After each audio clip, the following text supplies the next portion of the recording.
नमस्कार दोस्तों, आपके पौराणिक नीतिकथा चैनल में आपका स्वागत है। अगर आप इसे सुनना चाहते हैं तो भगवान श्री गुरु नानक की जीवन कहानी आपका जीवन बदल देगी। तो चलिए बिना देर किए शुरू करते हैं। अगर आपको पौराणिक नीतिकथा वीडियो पसंद आए तो सब्सक्राइब और लाइक करें और हमारे साथ बने रहें। गुरु नानक देव जी का कहना था कि ईश्वर मनुष्य के हृदय में बसता है। अगर हृदय में निर्दयता है, नफरत है, परनिंदा है, क्रोध आदि विकार हैं, तो ऐसे मैले हृदय में परमात्मा बैठने के लिए तैयार नहीं हो सकता है। सद्गुरु जी ने लोगों को सदा ही नेक राह पर चलने की समझाइश दी। उनका कहना था कि साधु संगत और गुरबाणी का आसरा लेना ही जिंदगी का ठीक रास्ता है। सबसे बड़ी करामात यही है कि परमात्मा का नाम हृदय में बसाया जाए। सद्गुरु जी का कहना था कि जिस तरह लाखों मन लकड़ी को आग की एक चिंगारी स्वाहा कर देती है, उसी प्रकार परमात्मा का स्मरण जन्म जन्मांतर के किए पापों के संस्कार सदा के लिए मिटा देता है। इस तरह अलख जगाते हुए गुरुजी गुरु अंगद देव जी को गुरु गद्दी देकर ज्योति ज्योत में समा गए। उन्होंने अपनी सुमधुर सरल वाणी से जनमानस के हृदय को जीत लिया। लोगों को बेहद सरल भाषा में समझाया, सभी इंसान एक दूसरे के भाई है। ईश्वर सबके पिता है। फिर एक पिता की संतान होने के बावजूद हम ऊंच नीच कैसे हो सकते हैं। एक समय आदरणीय गुरु नानक देव यात्रा करते हुए नास्तिक विचारधारा रखने वाले लोगों के गांव पहुंचे। वहां बसे लोगों ने गुरु नानक देव और उनके शिष्यों का आदर सत्कार नहीं किया, उन्हें कटु वचन बोले और तिरस्कार किया। इतना सब होने के बाद भी जाते समय ठिठोली लेते हुए उन्होंने गुरु नानक देव से आशीर्वाद देने को कहा, जिस पर नानक देव ने मुस्कुराते हुए कहा, आबाद रहो। भ्रमण करते हुए कुछ समय बाद गुरु नानक और उनके शिष्य एक दूसरे गांव समीपस्थ ग्राम जा पहुंचे। इस गांव के लोग नेक, दयालु और प्रभु में आस्था रखने वाले थे। उन्होंने बड़े भाव से सभी का स्वागत सत्कार किया और जाते समय गुरु नानक देव से आशीर्वाद देने की प्रार्थना की। तब गुरु नानक देव ने कहा, उजड़ जाओ। इतना बोलकर वह आगे बढ़ गए। तब उनके शिष्य भी गुरु के पीछे पीछे चलने लगे। आगे चलकर उनमें से एक शिष्य खुद को रोक नहीं सका और बोला, ए देव, आपने तिरस्कार करने वाले उद्दंड मनुष्यों को आबाद रहने का आशीर्वाद दिया और सदाचारी शालीन लोगों को उजड़ जाने का कठोर आशीर्वाद क्यों दिया। तब गुरु नानक देव हंसते हुए बोले, सज्जन लोग उजड़ने पर जहां भी जाएंगे वहां अपनी सज्जनता से उत्तम वातावरण का निर्माण करेंगे, परंतु दुष्ट और दुर्जन व्यक्ति जहां विचरण करेगा वहां अपने आचार विचार से वातावरण दूषित करेगा। इस प्रयोजन से मैंने उन्हें वही आबाद रहने का आशीर्वाद दिया। अपने गुरु की ऐसी तर्कपूर्ण बात से वह शिष्य संतुष्ट हुआ और वह सब अपने मार्ग पर आगे बढ़ गए। एक बार गुरु नानक देव अपने दोनों चेलों के साथ कामरूप देश गए। वहां के लोग अपने काले जादू के लिए प्रसिद्ध थे। नगर के द्वार पर पहुंचते ही गुरु नानक एक पेड़ की छाव में ध्यान मुद्रा में बैठ गए। उनका चेला मर्दाना गांव के भीतर भोजन और जल का प्रबंध करने गया। दूसरा चेला बाला वही गुरु के पास रुका। एक जलाशय पर मर्दाना अपनी पानी की सुराही भरने लगा तो वहां उस नगर की रानी की दो बहनें आ पहुंची। उसने मर्दाना से वहां आने का कारण पूछा। मर्दाना के उत्तर देते ही वह दोनों हंस पड़ी। वह बोली कि तुम तो भेड़ बकरी की तरह बोलते हो, चलो तुम्हें भेड़ बकरी जैसा बना दें। इतना बोलकर उनमें से एक लड़की ने मर्दाना को भेड़ बना दिया और वह भे करने लगा। समय अधिक हुआ तो गुरु नानक और बाला को चिंता हुई। वह दोनों ठीक उसी जगह आ पहुंचे। इस बार उन दोनों लड़कियों ने बारी बारी मंत्र बोलकर वही टोटका गुरु नानक पर आजमाया, लेकिन उनमें से खुद एक लड़की बकरी बन गई और दूसरी लड़की का हाथ हवा में जमकर शिथिल हो गया। वहां मौजूद लोगों ने नगर की रानी को यह सूचना दी। वह फौरन मौके पर आ पहुंची। उसने भी पहले तो गुरु नानक पर अपना काला जादू आजमाया, कुछ ही देर में जब पंडित जी बालक नानक देव जी के गले में जनेऊ धारण करवाने लगे, तब उन्होंने उनका हाथ रोका और कहने लगे, पंडित जी, जनेऊ पहनने से हम लोगों का दूसरा जन्म होता है, जिसको आप आध्यात्मिक जन्म कहते हैं। तो जनेऊ भी किसी और किस्म का होना चाहिए जो आत्मा को बांध सके। आप जो जनेऊ मुझे दे रहे हो वह तो कपास के धागे का है, जो कि मैला हो जाएगा, टूट जाएगा, मरते समय शरीर के साथ चिता में जल जाएगा। फिर यह जनेऊ आत्मिक जन्म के लिए कैसे हुआ? और उन्होंने जनेऊ धारण नहीं किया। बड़े होने पर नानक देव जी को उनके पिता ने व्यापार करने के लिए 20 रू दिए और कहा, इन 20 रू से सच्चा सौदा करके आओ। नानक देव जी सौदा करने निकले। रास्ते में उन्हें साधु संतों की मंडली मिली। नानक देव जी ने उस साधु मंडली को 20 रू का भोजन करवा दिया और लौट आए। पिताजी ने पूछा, क्या सौदा करके आए? उन्होंने कहा, साधुओं को भोजन करवाया। यही तो सच्चा सौदा है। गुरु नानक देव जी जनता को जगाने के लिए और धर्म प्रचारकों को उनकी खामियां बतलाने के लिए अनेक तीर्थ स्थानों पर पहुंचे और लोगों से धर्मांधता से दूर रहने का आग्रह किया। उन्होंने पितरों को भोजन यानी मरने के बाद करवाए जाने वाले भोजन का विरोध किया और कहा कि मरने के बाद दिया जाने वाला भोजन पितरों को नहीं मिलता। हमें जीते जी ही मां बाप की सेवा करनी चाहिए। सद्गुरुजी ने तीर्थ स्थानों पर स्नान के लिए इकट्ठे हुए श्रद्धालुओं को समझाते हुए कहा, मन मैले सब किछ मैला, तन धोते मन अच्छा न होई। अर्थात अगर हमारा मन मैला है तो हम कितने भी सुंदर कपड़े पहन लें, अच्छे से तन को साफ कर लें, बाहरी स्नान, सुंदर कपड़ों से हम संसार को तो अच्छे लग सकते हैं मगर परमात्मा को नहीं, क्योंकि परमात्मा हमारे मन की अवस्था को देखता है। अंतर मैल जे तीर्थ नावे तिसु बैंकुट ना जाना, लोग पति ने कछु ना होई नाही राम अजाना। अर्थात सिर्फ जल से शरीर धोने से मन साफ नहीं हो सकता। तीर्थ यात्रा की महानता चाहे कितनी भी क्यों न बताई जाए, तीर्थ यात्रा सफल हुई है या नहीं इसका निर्णय कहीं जाकर नहीं होगा। इसके लिए हरेक मनुष्य को अपने अंदर झांककर देखना होगा कि तीर्थ के जल से शरीर धोने के बाद भी मन में निंदा, ईर्ष्या, धनलालसा, काम, क्रोध आदि कितने कम हुए हैं। एक बार कुछ लोगों ने नानक देव जी से पूछा, आप हमें यह बताइए कि आपके मत अनुसार हिंदू बड़ा है या मुसलमान? सद्गुरुजी ने उत्तर दिया, अवल अल्लाह नूर उपाया, कुदरत के सब बंदे एक नूर से सब जग उपजया को भले को मंदे। अर्थात सब बंदे ईश्वर के पैदा किए हुए हैं। न तो हिंदू कहलाने वाला रब की निगाह में कबूल है, न मुसलमान कहलाने वाला। रब की निगाह में वही बंदा ऊंचा है जिसका अमल नेक हो, जिसका आचरण सच्चा हो। इस तरह अलख जगाते सद्गुरुजी अब्दाल नगर पहुंचे, जहां वली कंधारी नाम का एक माना हुआ फकीर रहता था, जो कि उसके कुदरती चश्मे से सबको पानी पिलाता था। भाई मर्दाना भी उसके पास पानी पीने पहुंचे, पर फकीर, जो कि सद्गुरुजी की प्रसिद्धि से जलता था, ने भाई मर्दाने को पानी पिलाने से मना कर दिया। भाई मर्दाने ने यह बात सद्गुरुजी को बताई तो गुरुजी ने पास ही से एक पत्थर उठाया। निर्मल पावन जल वहीं से बह निकला और फकीर का चश्मा सूख गया। फकीर ने क्रोधित होकर पहाड़ी पर से एक पत्थर गुरुजी के सिर पर मारने के लिए लुढ़काया, पर आत्मिक शक्ति के बादशाह सद्गुरुजी ने उसे हाथों पर ही रोक लिया।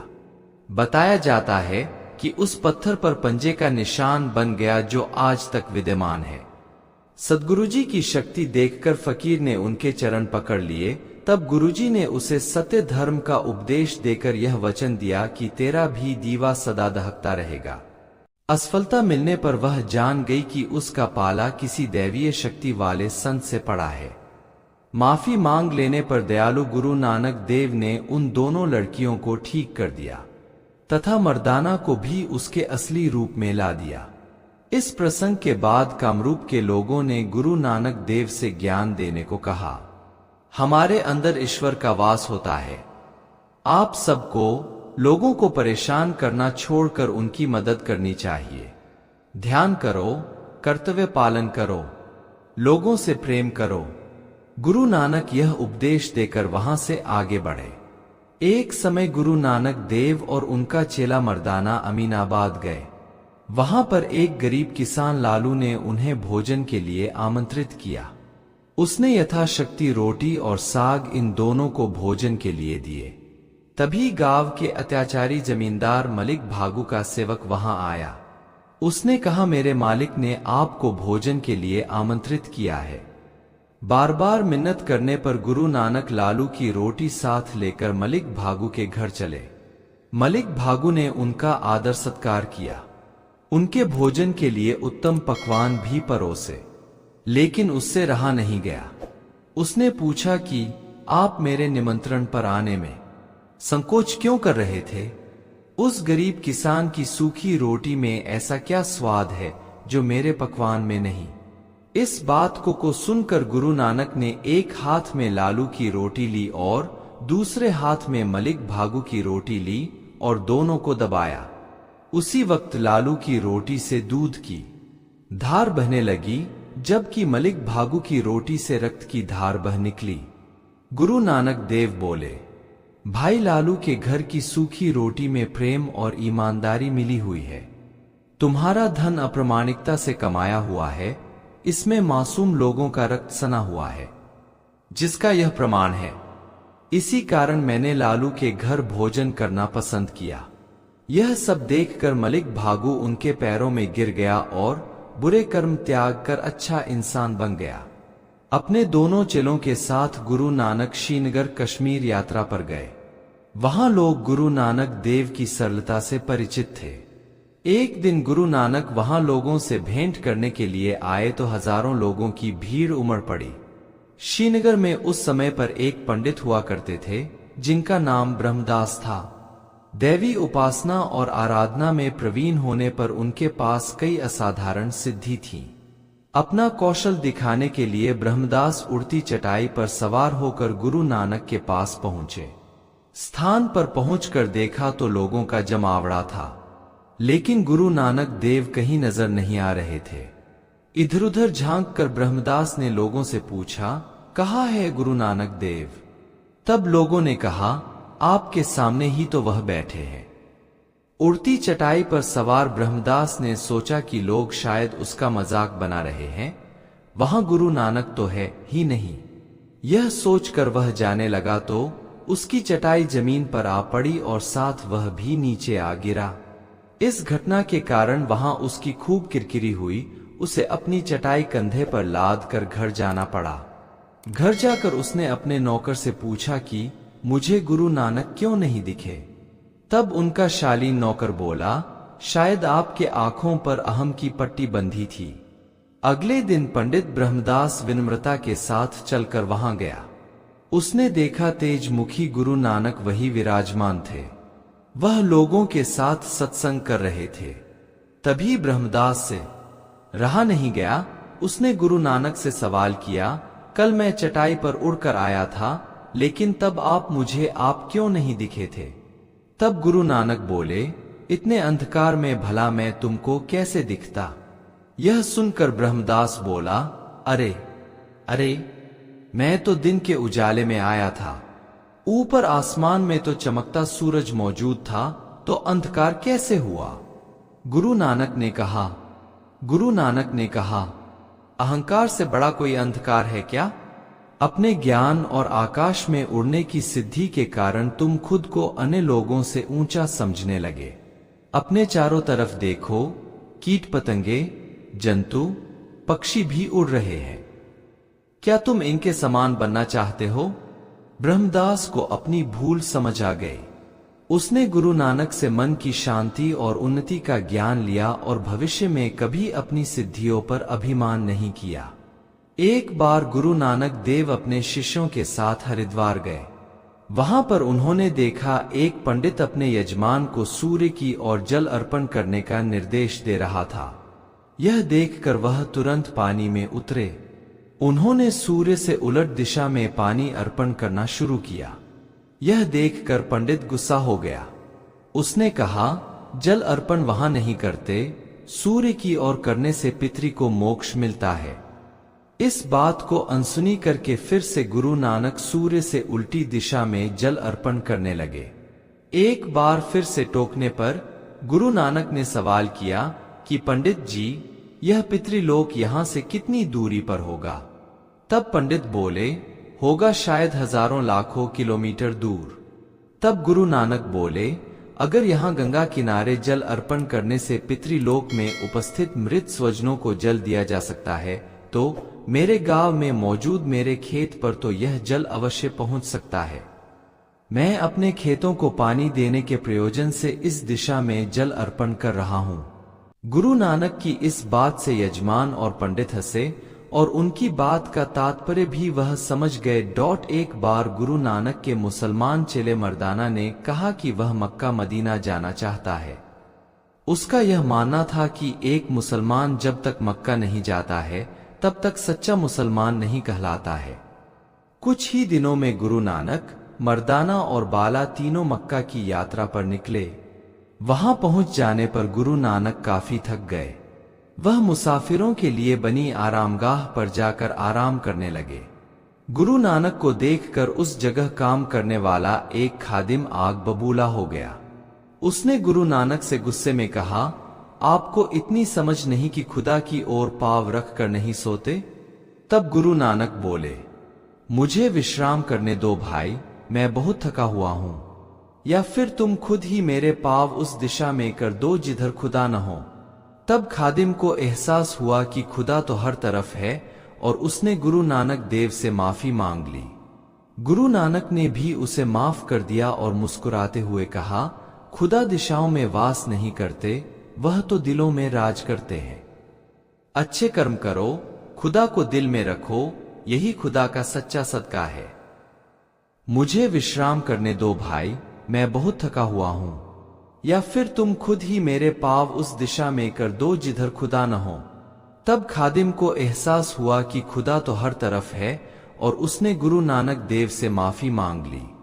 गुरु नानक ने भी उसे माफ कर दिया और मुस्कुराते हुए कहा, खुदा दिशाओं में वास नहीं करते, वह तो दिलों में राज करते हैं। अच्छे कर्म करो, खुदा को दिल में रखो, यही खुदा का सच्चा सदका है। एक समय गुरु नानक अपनी गाय को चराने के लिए जंगल की ओर लेकर गए। पास में एक सूखा पेड़ का तना देखकर उसके नीचे वह बिछौना लगाकर विश्राम करने लगे। दिन का समय था, इसलिए धूप बहुत तेज थी। पेड़ की सूखी शाखाओं के बीच से कड़ी धूप गुरु नानक के चेहरे पर पड़ रही थी। तभी अचानक वहां पर एक बड़े फन वाला काला नाग आ पहुंचा और गुरु नानक के पास कुंडली मार के बैठ गया। थोड़ी देर में वहां से राय भुल्लर नाम का एक व्यक्ति अपने घोड़े पर निकला। उसने देखा कि एक व्यक्ति सो रहा है और जहरीला नाग उसे दंश देने की फिराक में है। यह सब देखकर वह बड़ी तेजी से गुरु नानक की ओर बढ़े, लेकिन जब वह करीब आए तो नजारा देखकर स्तब्ध हो गए। वह काला नाग गुरु नानक को दंश देने नहीं आया था, वह अपना फन फैलाकर गुरु नानक के चेहरे पर पड़ने वाली तीक्ष्ण धूप को रोक रहा था। इस दिव्य प्रसंग से प्रभावित हुए राय भुल्लर आने वाले समय में गुरु नानक के शिष्यों में शामिल हुए। कल्याण राय ने एक बार अपने पुत्र नानक का यज्ञोपवीत कराने हेतु कुटुंब और परिचितों को आमंत्रित किया। बालक नानक आसन पर बैठे, मंत्रोच्चार शुरू हुआ। तब नानक ने पुरोहित से इस विधि का प्रयोजन पूछा। तब पुरोहित ने कहा, तुम्हारा यज्ञोपवीत संस्कार हो रहा है। हिंदू धर्म मर्यादा अनुसार पवित्र सूत को धारण करना कल्याणकारी होता है। इससे तुम्हें धर्म में दीक्षित कराया जा रहा है। कौतूहलवश नानक बोले, यह तो सूत का धागा है, गंदा हो जाएगा ना, और टूट भी सकता है। इस प्रश्न के जवाब में पुरोहित जी ने समझाया कि मैला होने पर इसे साफ कर सकते हैं और खंडित हो जाने पर इसे बदला भी जा सकता है। अब नानक बोले, देहांत के बाद यह शरीर के साथ जल भी जाता होगा ना? यदि इसे धारण कर लेने से शरीर, आत्मा, मन तथा यज्ञोपवीत में अखंड पवित्रता नहीं रहती तो इसे धारण करने से क्या लाभ? नानक ने कहा, अगर यज्ञोपवीत धारण कराना है तो अखंडित और अविनाशी यज्ञोपवीत पहनाओ, जिसमें दया का कपास हो और संतोष का सूत हो। ऐसा यज्ञोपवीत ही सच्चा यज्ञोपवीत है। हे आदरणीय पुरोहित जी, क्या आपके पास ऐसा सच्चा यज्ञोपवीत है? बाल नानक के इस सटीक तर्क की काट वहां मौजूद किसी व्यक्ति के पास न थी। एक समय की बात है, गुरु नानक जी के पिता ने उन्हें 20 रुपए दिए और मुनाफे का सौदा कर लाने को कहा। पिता की आज्ञा अनुसार नानक सौदा लाने निकले। रास्ते में चलते चलते उनकी भेंट एक साधु के समूह से हुई। वह सब बहुत भूखे थे, उन्हें विश्राम की भी जरूरत थी। तब गुरु नानक ने सौदा लेने की रकम उन भूखे साधुओं का पेट भरने में खर्च कर दी और उसके बाद गुरु नानक ने यथासंभव उनकी सेवा भी की। युवा नानक के इस दयालु आचरण से साधु गण अत्यंत प्रसन्न हुए और उन्होंने गुरु नानक को आशीर्वाद दिया। घर लौटने पर पिता ने सौदे के बारे में पूछा। तब गुरु नानक बोले, मैं सच्चा सौदा करके आया हूं। जरूरतमंद की मदद करना ही सच्चा सौदा है।